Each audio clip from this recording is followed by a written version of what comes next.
Fate chose them to meet on that day.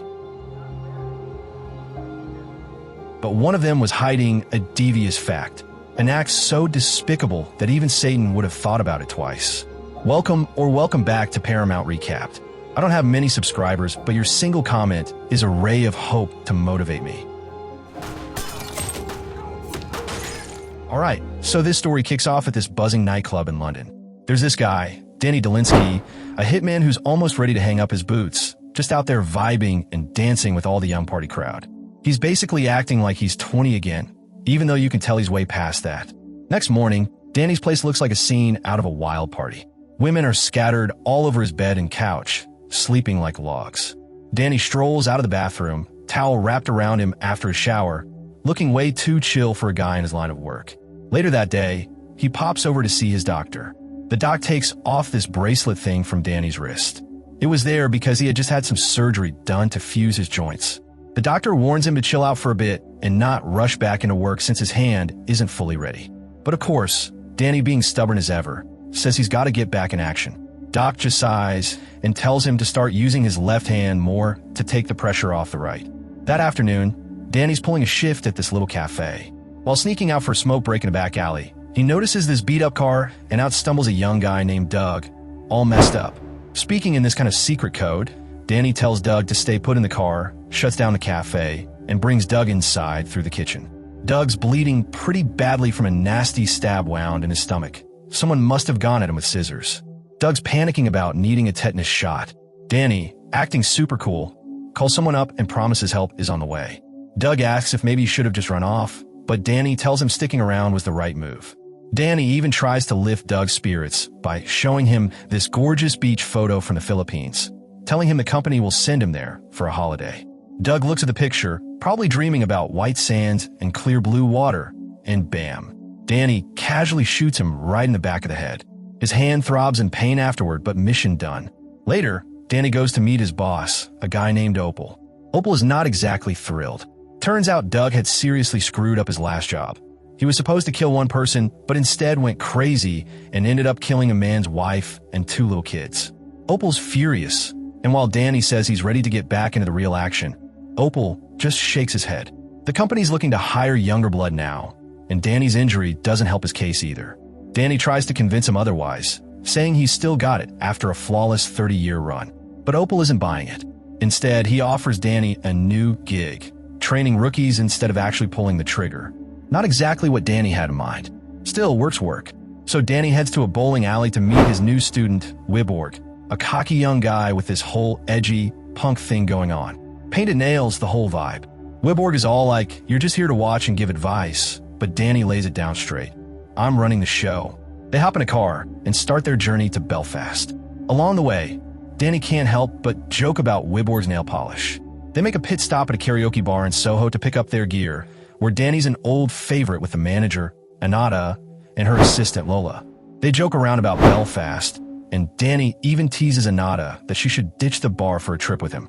Fast forward, they get to Belfast and meet up with their local guy, Milo. Milo immediately calls out Wiborg for looking weird. He briefs them about their target, who's supposed to show up at a golf club nearby. Danny asks about the target, and Milo kind of rolls his eyes, saying Danny seems pretty low energy lately. Milo spills a little tea. Apparently, Opal thinks Wiborg is some kind of natural-born assassin, like Danny was back in the day. But he's got a bad habit. Dude sometimes ends up killing random bystanders. Danny brushes it off, calling Wiborg a half-wit who just likes to paint his nails. Later, Danny and Wiborg park near the golf course woods to get ready for the job. Danny tells Wiborg to stay put. He's going to handle the hit himself.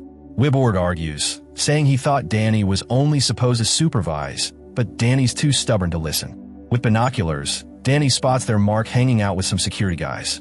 As the target's golf ball rolls closer to the woods, Danny sneaks in pretending to be another golfer. Perfect setup.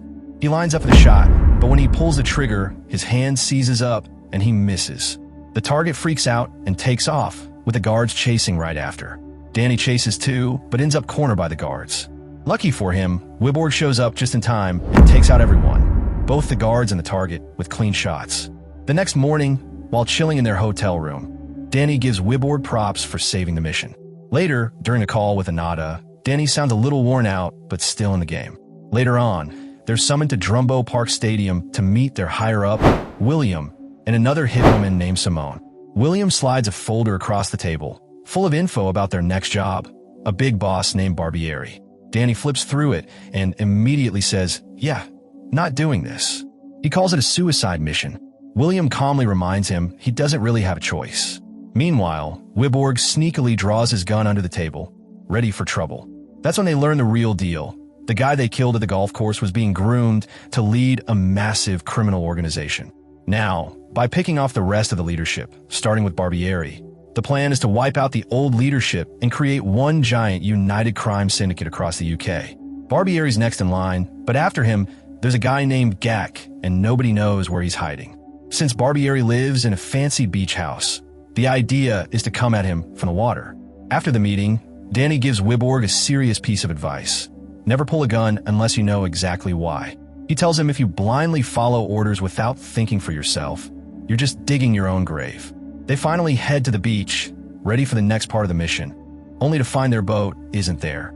Thanks to some bad info about the tides, their boat's stuck high and dry, nowhere near the water. Wiborg, already questioning if Danny's still fit for this job with his injury and all, gives him the side eye. No choice left, they end up hiking a mile and a half on foot to get to Barbieri's place. Later that night, Danny Dolinsky and Wiborg roll up to Barbieri's giant, fortress-like mansion. Somehow, they manage to slip past all the guard without setting off any alarms. They find Barbieri chilling, glued to a soccer match on TV. Dolinsky pulls a gun on him, and it looks like it's game over for the old guy. Out of nowhere, Barbieri's little granddaughter, Macy, wanders into the room asking for a glass of water. Dolinsky quickly softens up, gets her some water, and gently walks her back to her room. While he's doing that, Wiborg snoops around the house, making sure no one else is lurking. When Dolinsky comes back, he and Barbieri actually end up having a pretty chill chat. Dolinsky even pours the old man a drink. Barbieri, picking up on the fact that Dolinsky is working with a much younger partner now, decides to throw out an offer.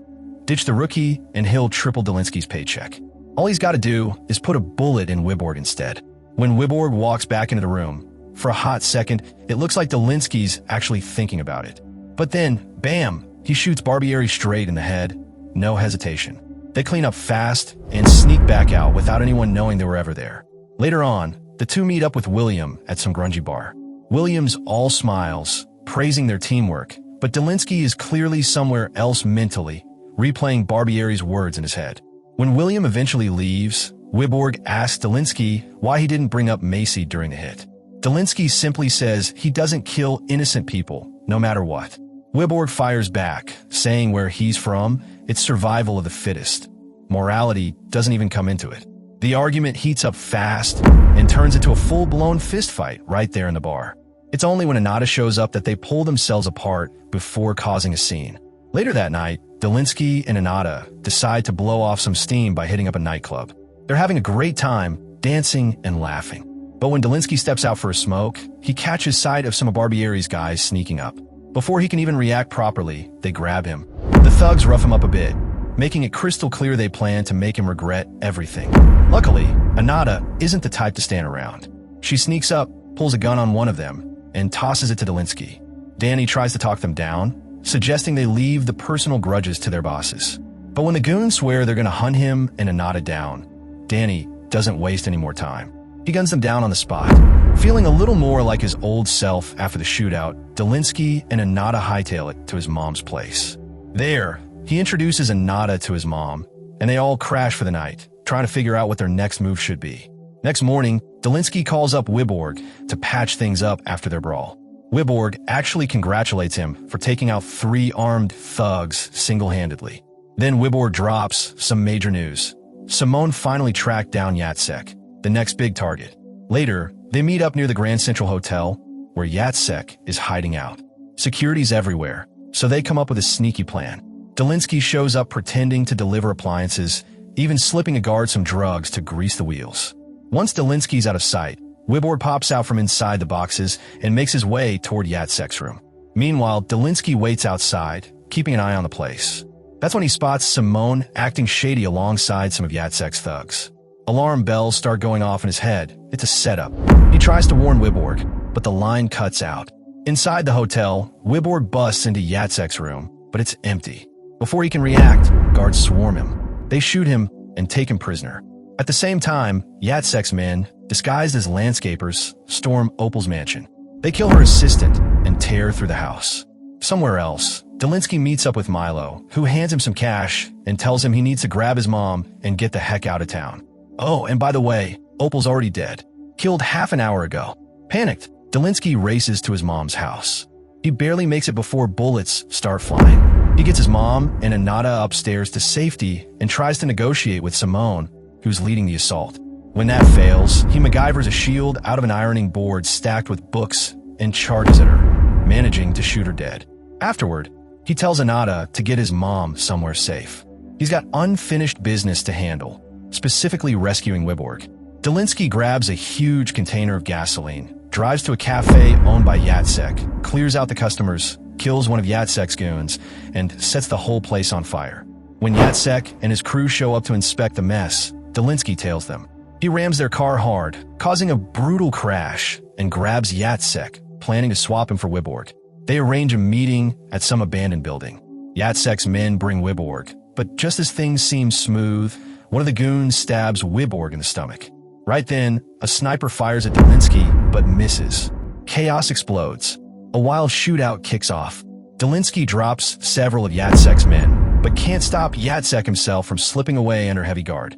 Delinsky fights like a demon, but he's cornered by the last two shooters.